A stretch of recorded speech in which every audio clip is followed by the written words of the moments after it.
Jadi ada beberapa boneka yang tidak boleh dipegang sama orang karena memang jahat. Saya mau tanya teh, izin tanya. Ya, Udah berapa orang yang menikah di board sama beliau ini? karena dulu dia meninggalnya digergaji sama laki-laki. Karena dari 13 orang yang buka kartu tarot dan dia ngambil kartu maut itu 8 orang sudah meninggal. Korban guna-guna istri muda. Ini udah hampir ajalnya gitu. Benar. Benar.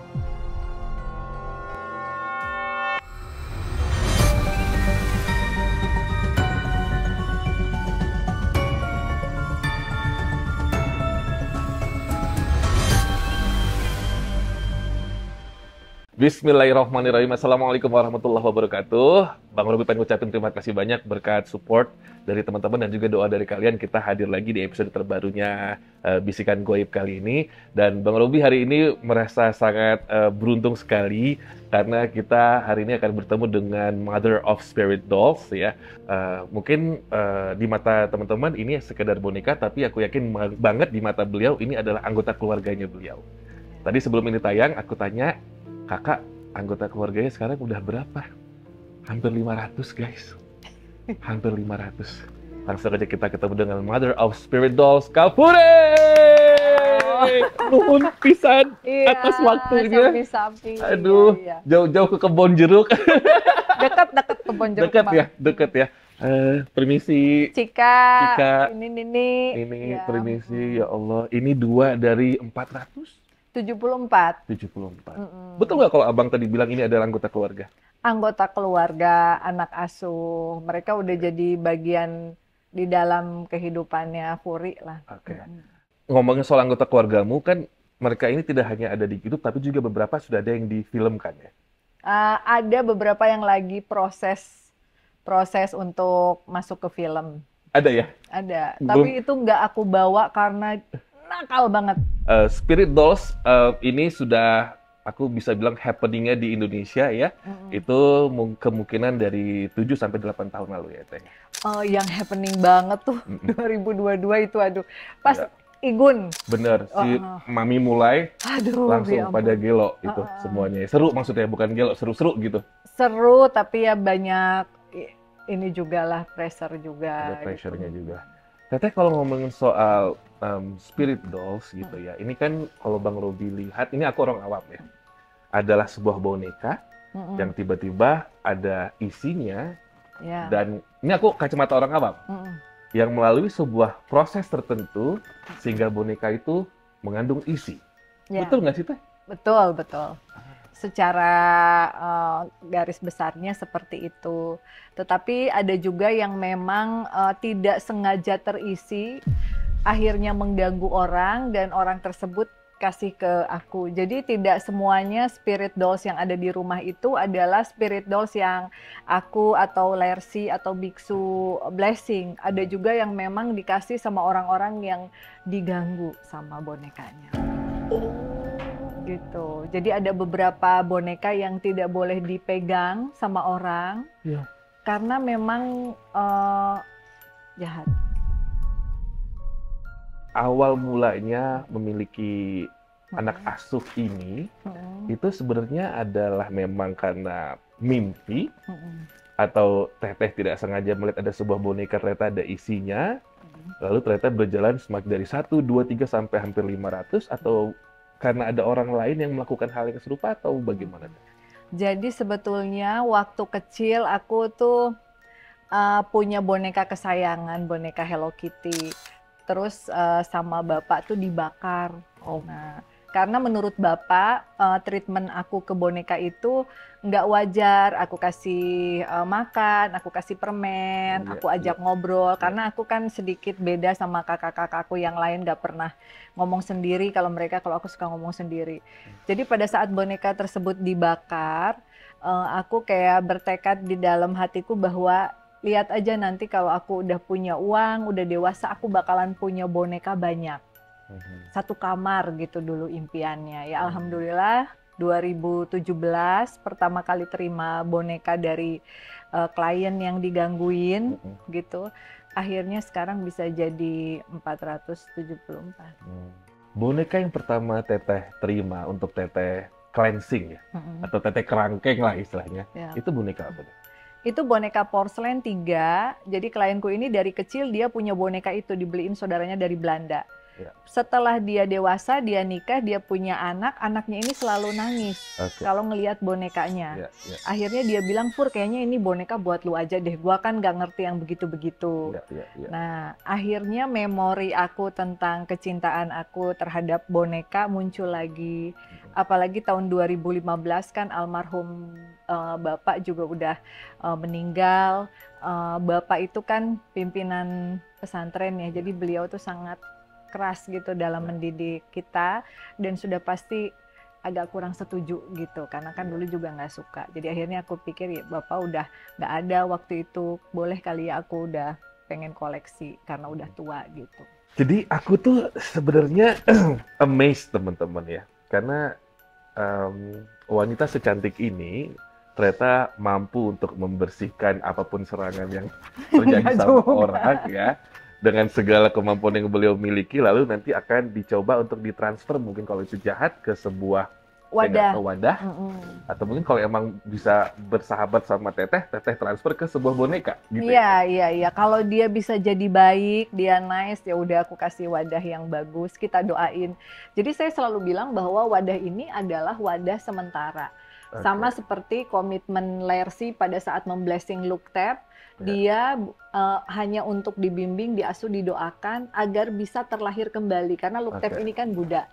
Gitu supaya bisa reinkarnasi. Jadi bukan kita kerangkeng terus udah ya kamu di boneka aja. Tapi ada beberapa yang misalnya dia memang jahat, kiriman-kiriman media santet, daripada dikeluarin masuk lagi, keluarin masuk lagi, akhirnya kita ikat di sebuah barang. Ada beberapa. Jadi kalau di rumah kita punya wadah yang ditutup. Kalau orang mau buka atau di shoot boleh, tetapi untuk melepaskan makhluk itu memang ada mantra tertentu gitu di dalam. Teh minta alamat rumah boleh? Boleh. Kalau ngomongin soal, kita langsung spesifik aja lah ya kepada anak asuh yang di depan ini. Warnanya pinky, fuchsia, ungu gitu kan ya. Tunjuk sebuah arah, dan konon katanya yang satu ini sangat spesial untuk bisa menandai jodoh seseorang. Gitu ya, betul ya. Saya mau tanya, Teh izin tanya, udah berapa orang yang menikah di board sama beliau ini? Jadi kalau yang menikah itu bukan dia yang nikahin. Misalnya gini, ada klienku nanya, Fur, tolong dong tanyain sama Cika. Ya udah boleh, tapi harus ngasih susu stroberi ya. Nanti kalau apa yang dia omongin benar dan kejadian, kamu boleh kasih dia hadiah sesuai dengan kemampuan kamu. Kayak gitu. Misalnya, Cika aku berantem terus nih sama cowokku yang ini nih, bakalan nikah nggak sih? Terus Cika bilang, enggak, kamu itu bakalan punya cowoknya agak-agak Arab looknya. Ini si Cika ngawur nih, bohong. Kagak ada cowok yang looknya Arab ngedeketin gua. Seperti itu. Terus akhirnya dia ketemu dengan itu. Kayak gitu.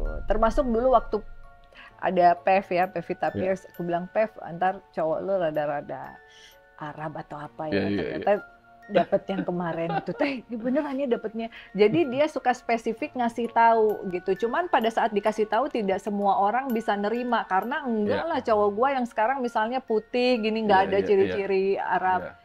Akhirnya ketemu, bener Cika, ya udah dikasih kado gitu. Jadi sudah berapa tebakan, bukan tebakan ya, penglihatan jodoh dari yang sudah benar nih dari matanya Cika, Teh?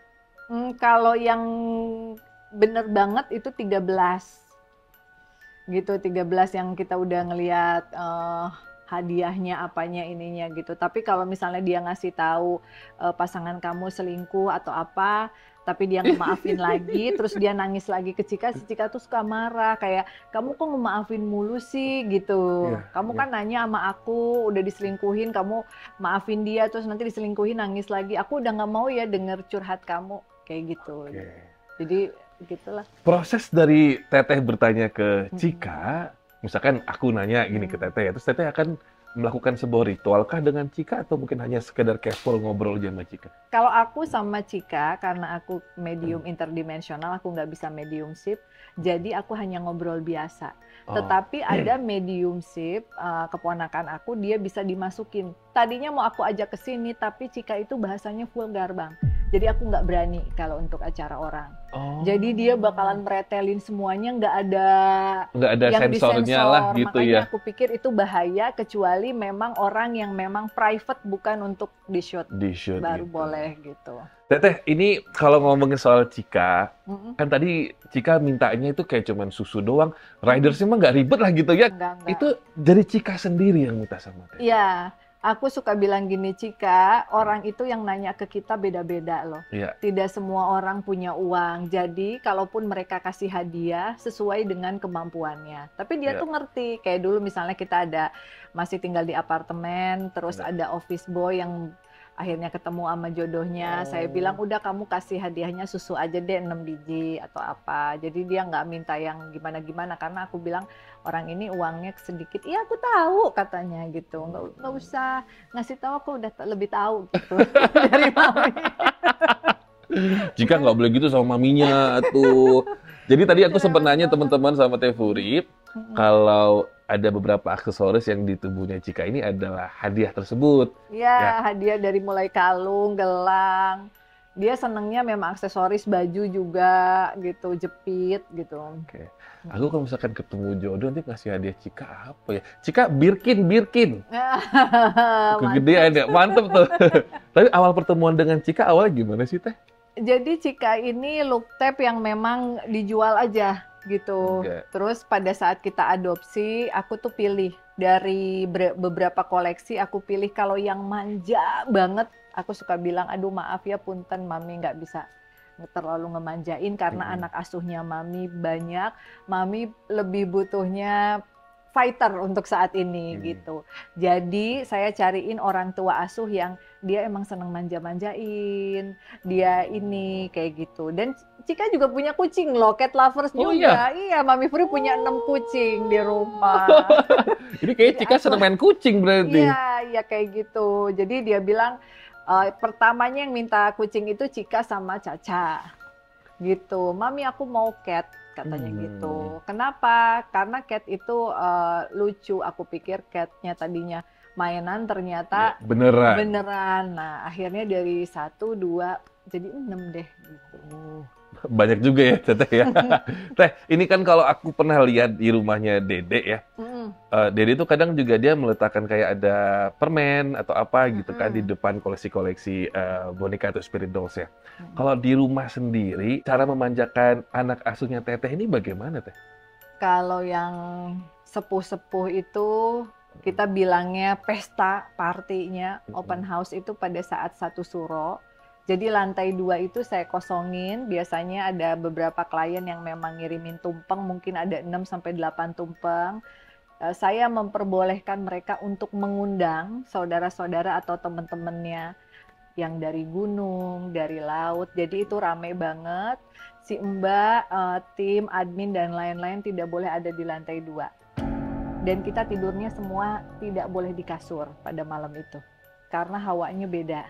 Jadi semuanya harus tidur di ubin gitu. Jadi itu khusus buat mereka. Tetapi kalau untuk sehari-hari biasanya saya ngaturin kopi. Pagi-pagi kita udah baca surat Al-Waqiah. Saya juga bilang sama Cika, Mami minta maaf karena Mami nggak hafal mantra-mantra Buddha. Mami kan Muslim. Jadi kalau pagi kita baca Al-Waqiah, kalau malam-malam kita baca Yasin untuk semuanya.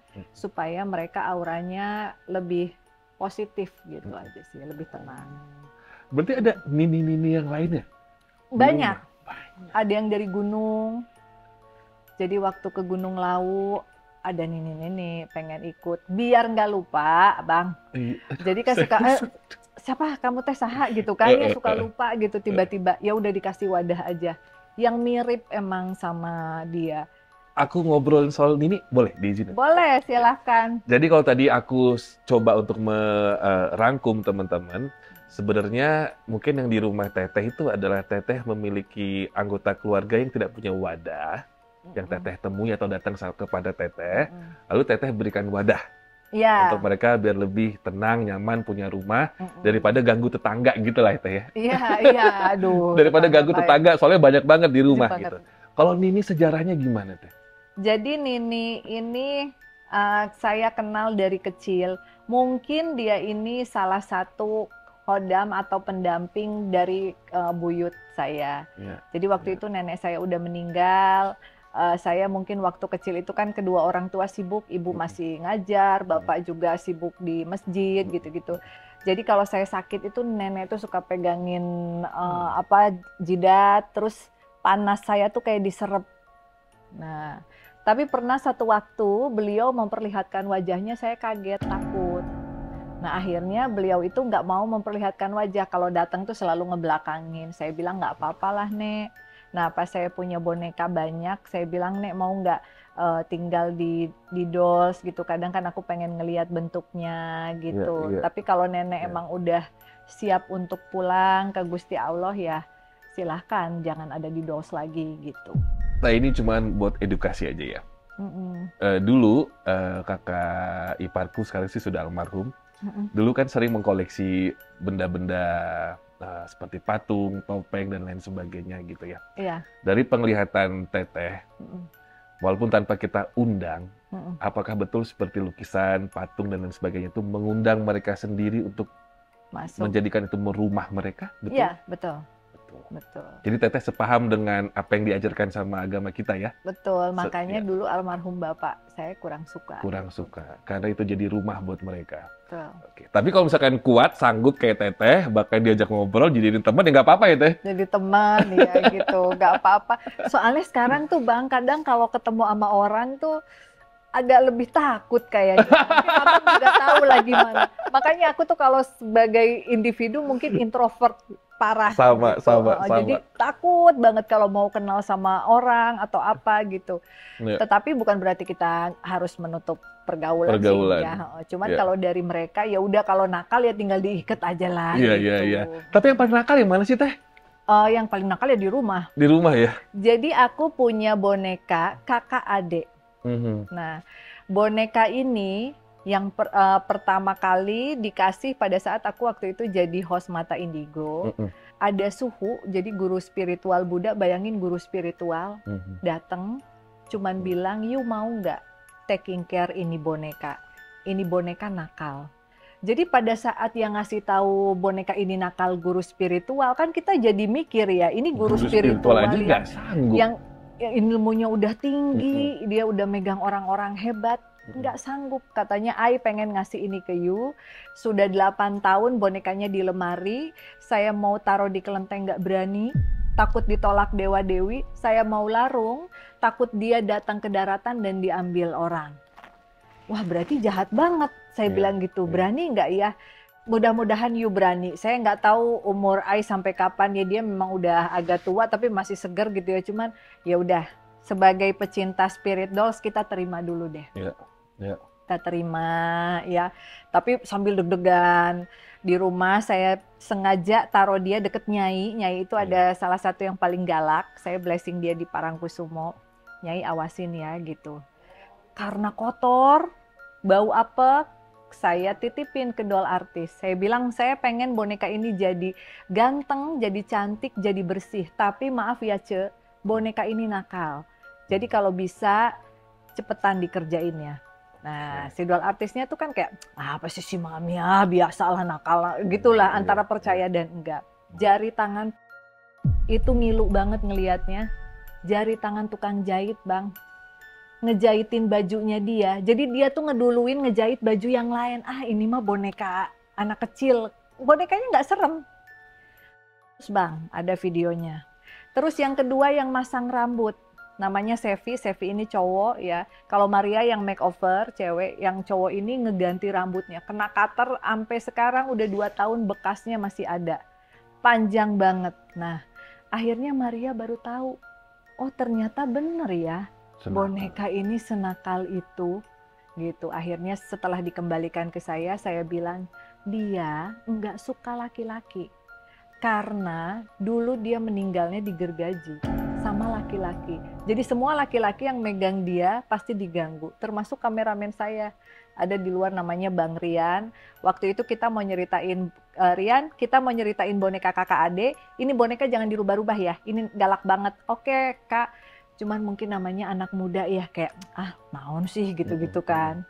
Dia cuman megang dus Bang, mindahin dus kamera doang dari meja. Itu nggak tahu tiba-tiba berdarah aja.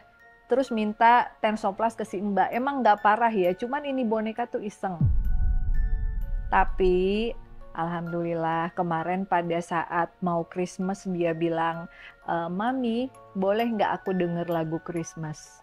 Ya mudah-mudahan itu sebuah petunjuk dia bisa lebih baik. Cuman kalau kata Cika mah enggak, dia tuh nggak baik, Mami, dia tuh pura-pura itu dia lagi silent mode aja, dia lagi nunggu cus gitu ada orang yang ngegerakin baterainya gitu. Jadi kalau disuruh apa-apa tuh pasti mau gitu. Cuman aku bilang masa sih pura-pura, kan bisa berubah. Enggak, kata Cika, dia nggak berubah kayak gitu. Jadi ya gitulah. Teteh, kalau aku diizinkan diperbolehkan untuk bertanya, kalau Teteh nggak mau jawab nggak apa-apa. Sejarah dari kakak adik ini, mereka itu dari tahun berapakah, atau kejadian yang terjadi tentang kematian mereka di gergaji tadi yang Teteh lihat melalui penglihatan Teteh itu seperti apa? Kalau boleh dijawab silakan. Kalau kira-kira mereka nggak suka diceritakan nggak apa-apa Teh. Mereka suka diceritain, mereka juga udah setuju karena ceritanya udah mau kita adaptasi ke buku dan film. Jadi dari 1867 rumahnya dia masih ada, dia memperlihatkan dengan jelas prosesi di gergajinya, dan dia memperlihatkan, Mami, tempat ini masih ada, dan ini ruangannya masih seperti ini. Kalau Mami ke sana, aku kasih tahu alamatnya, pasti Mami akan melihat hal yang sama. Kayak gitu. Dia setengah Belanda, setengah Indonesia, tapi memang agak mirip dengan bonekanya. Bonekanya lucu Bang, namanya anak Indo kan lucu ya. Tapi kayak gitu. Mengingat kembali kepada guru spiritual tadi, yang terjadi kepada beliau emang apa Teh sampai beliau tidak mau, nggak mau, karena dia takut aku nggak mau terima. Dia nggak mau. Jadi menurut, kalau suhu di Buddha itu kan semua makhluk itu semoga selalu bahagia. Jadi dia nggak mau bilang bahwa ini boneka nakal, ini boneka jahat, tapi dia selalu bilang bahwa boneka ini harus di orang yang tepat. Dan saya takut saya nggak bisa ngurus. Ini udah 8 tahun saya taruh di lemari. Itu beliau dapat dari mana Teh? Beliau nggak mau cerita. Nggak mau cerita? Nggak mau cerita. Jadi beliau sangat silent. Terus Teteh bisa menjinakkan kakak beradik ini gimana? Treatmentnya apa Teteh kasih? Sebenarnya mah belum jinak ya, tapi aku suka nakut-nakutin dia sama Nyai. Dia takut sama Nyai. Karena menurut dia Nyai itu kan dari pantai. Dan kadang Nyai itu suka berubah bentuknya. Dia takut sama Nyai. Jadi kalau aku udah bilang, Mami kasih tahu Nyai ya, no, jangan. Dia takut sama Nyai itu aja. Ada sosok yang dia takuti di rumah. Abang izin tanya Teh, salah satu anak asuh Teteh ada yang korban kecelakaan mobil nggak sih? Banyak. Banyak ya? Datang ya? Tapi ini yang mengemudi. Ada. Serem ya mukanya. Nah, aku mau sekarang tanya pertanyaan pribadi aku Teh. Pernahkah ada sosok, let's say misalkan dia korban kecelakaan, tiba-tiba main ke rumah Teteh, ngetok pintu, minta tolong sama Teteh, dan apa yang Teteh lakukan? Kalau korban kecelakaan nggak bisa ngetok sampai di depan pintu, karena kebetulan aku naruh beberapa ini, jadi mereka itu dari luar. Biasanya ada anak asuh yang ngomong, Mami ada yang di depan tuh, ada yang pengen masuk gitu. Kenapa? Pengen didoakan. Jadi dianggap dia itu nakal, dibuang oleh keluarganya, sehingga pada saat meninggal itu nggak pernah didoain, cuman pengen didoain sih. Dikirimin Al-Fatihah gitu, buat dia tuh kayak dia ngerasa punya family, punya keluarga. Kita kan nggak harus mengeluarkan biaya dan lain-lain, ya udah. Jadi itu salah satu bentuk kita membantu spirit, karena mereka itu tenang. Yang ininya auranya amburadul, acak-acakan, mukanya berantakan, pada saat dikirimi Al-Fatihah, dikirimi Yasin, itu mukanya jadi rapi. Jadi kelihatan wujud aslinya yang dulu gitu. Ada ketenangan, ada kebahagiaan kayak gitu. Seorang teteh memberikan solusi dalam bentuk spiritualnya tuh seperti apa bentuknya teh? Sebenarnya tergantung masalahnya ya. Oke. Tergantung kalau masalahnya udah berat banget ya kita ada ritual khusus. Terus juga saya itu kan ada sesi past life regression, past life. Jadi ada beberapa orang yang di kehidupan sekarang itu susah banget termasuk dalam urusan pernikahan atau Oke. anak dan orang tua selalu cekcok, dan pada saat kita lihat past life-nya ternyata harus meminta maaf. Jadi mungkin Bang Robi suka lihat kalau aku tuh seliweran ke makam keramat atau apa, itu sebetulnya bukan semata-mata untuk aku aja. Ada beberapa memang klien yang kita nggak pernah masukin ke kamera, bahwasanya dia harus nampak tilas ke leluhurnya, dia harus meminta maaf ke sana gitu, atau ada hutang karma yang belum dibayar di kehidupan sebelumnya dan masih kena sangkutan di kehidupan sekarang. Pada saat hutang tersebut kita coba untuk lunasi di kehidupan ini gitu, berusaha untuk minta maaf, akhirnya ada kedamaian, ada kebahagiaan, dan itu tuh kayak obat yang mujarab gitu. Karena udah ke psikiater, udah ke sana ke sini, ternyata kuncinya adalah di karma masa lalu yang belum dibayar kayak gitu. Abang mau izin tanya sama teteh. Mm-mm. Pernahkah ada satu Mm-mm. teman selebritis teteh, Mm-mm. dia ini istilahnya korban guna-guna istri muda, let's say, datang ke teteh, dan yang teteh lihat sesungguhnya ini udah hampir ajalnya gitu. Benar. Benar. Kayak gitu. Dan agak sulit buat disembuhkan. Waktu itu, waktu datang gitu. Susah. Ini sebenarnya serangan dari istri muda suami. Berarti yang temen teteh yang perempuan. Mm-mm. Wah, aduh. Kayak gitu. Jadi susah ya kadang. Terus gimana teh sembuhinnya? Ini kita nggak ngomong siapa orangnya atau inisial teman-teman. Ya. Case-nya, kita ngomong case-nya ya. Kalau udah kewalahan banget, biasanya saya minta tolong.